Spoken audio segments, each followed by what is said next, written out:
Hello, bachcho. Let's see the question. Match the following and choose the correct combination from the option given. So basically हमें दो column दिए, column one में scientist and column two में like from they where they are belonging and उनका क्या काम था. Basically वो दोनों मिक्स करके दिए. So what could be the key concept here? Scientists and their basically identity.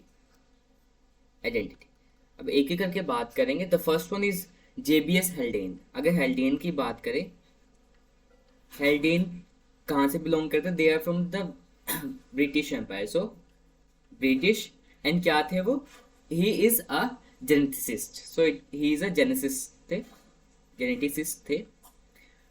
अगर बात करें Mendel, Mendel belong from Austria. तो Austrian monk, he is an Austrian monk.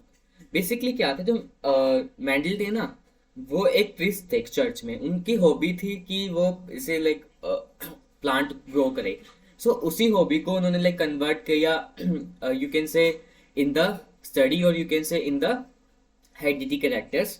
सो वहीं से क्या हुआ, उनके लाइक थ्योरीज का ओरिजिन हुआ. He is a Austrian monk. अगली बात करें ह्यूगो डी वेरिस की.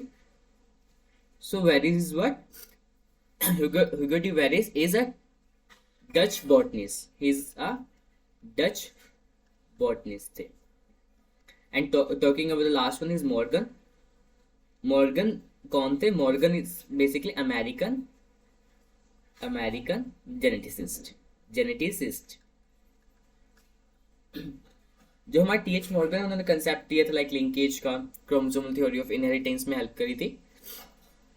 सो ए का क्या हो जाएगा? British genetics, that is 3. B Gregory Mendel is a Austrian monk, तो 4. And Hugo de Vries Dutch botanist. And the fourth one is D. D का हो जाएगा हमारा American one. So 3, 4, 2, 1 is the answer. So let's find out the answer. तो the first statement A is saying 3, 4, 2, 1. So this is the answer. B is saying 4, 3, 1, 2. This is not the answer.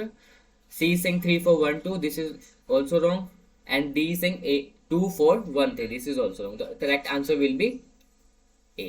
So we can write the answer over here. Answer is A. Hope you understood that. Best of luck.